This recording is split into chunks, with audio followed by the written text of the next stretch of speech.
I am here with Mike Bazel now, Nonito Donaire's strength and conditioning coach, as well as Cutman. You're going to be in the corner this yes, sir. Yes, I will. Tomorrow night. You've adopted multiple jobs. How did you originally meet Nonito? So he came in. His wife is a black belt in Taekwondo, and in our gym, Undisputed Boxing Gym in San Carlos, we have Golden State Taekwondo. That's where she originally got her black belt from. Wow, black belt, huh? Yes. So she's dangerous as he is. She's probably, more dangerous. So she's pretty tough. And she, so he was, after a fight, he was coming here. They lived in San Mateo with her parents. So they were I think they had only been married a year.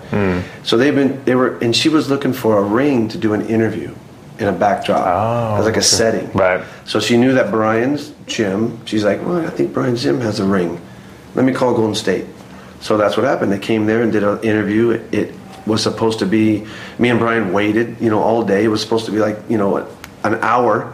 It ended up being like 4 hours. So they were there well into the afternoon.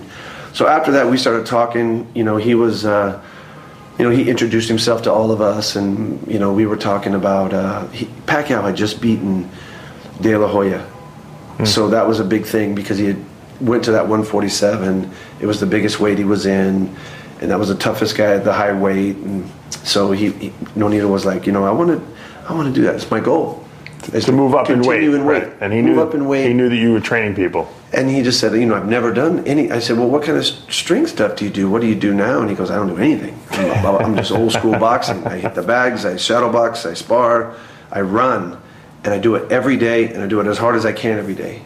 And you knew right off the bat this guy is untapped potential. Untapped potential, because I had seen him fight. I had seen him fight Victor Chinian on HBO, and I didn't know who he was. But I had heard about Victor Chinian, and we're just sitting at home watching this Showtime thing, and all of a sudden this kid is like, wow, this guy can move. He's not just some opponent that this guy... I think Victor Chinian thought he was just an opponent. Sure. But this kid came in and he was he knocked him out with one shot, one punch. But he had set that punch up even before in the other subsequent rounds. I think he got him in the 5th round. But it was so right away I was like, man, he's somebody to watch. Right. He's a kid to watch. So then we ended up meeting him at the gym, and then I made 2 and 2 together. Right. Now, once you started working with him, what did you focus most on? What do you think that was your major contribution to him in terms of strength and conditioning? Most of it was in the beginning. Well, over the last, we've been together 6 fights. Over that has been mostly it's like the core conditioning. The fighters just do sit-ups. Yeah. His old trainer called them natural sit-ups. So I do a lot of core work. That's mainly what I contributed to his strength training, as well as agility work on ladder. We used kind of agility ladders and some plyometric stuff to build some explosiveness in his legs. It seems like that seems to be the key for the boxers, explosive type movements. Which a lot of people don't realize. They think it's all hands. But it is legs. It's core work. It's being able to change level, use your hips. Plus, I imagine when you get hit with the body shots, if you're stronger here, you can absorb more of that punishment. Exactly. Well, we worked about 2 weeks together. And I did some pretty crazy stuff, but I was very cool with them because he didn't, even though he's a very adaptable person, he's a very adaptable to anything you try. I mean, if you get him into the gym bodybuilding, this kid will probably he'll blow up. He'll blow up. It's the weirdest body I've ever seen. Right. And so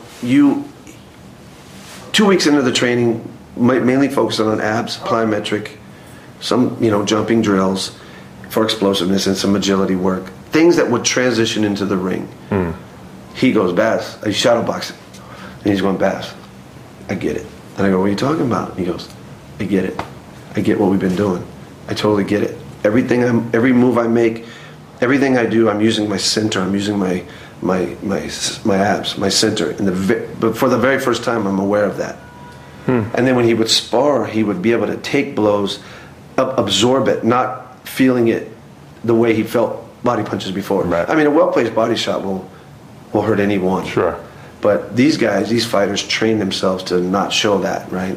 But for the first time, he was like, I understand what you're doing. You're my guy. I got you. You're my guy. And he talks very highly of you. And you'll be in the corner.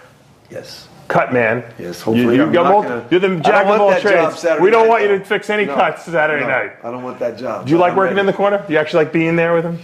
I love it. I love it. And I had done it before in amateur boxing, and we'd worked some MMA fights with Brian at the gym. We'd had some guys fight professionally, and it's with amateurs. But this at this level never had worked. And Nonito has given me this opportunity. You know, I'm a huge boxing fan, and he's, as well as he is too, and he's given me this opportunity, you know, this chance of a lifetime to work with all these people I've watched for years.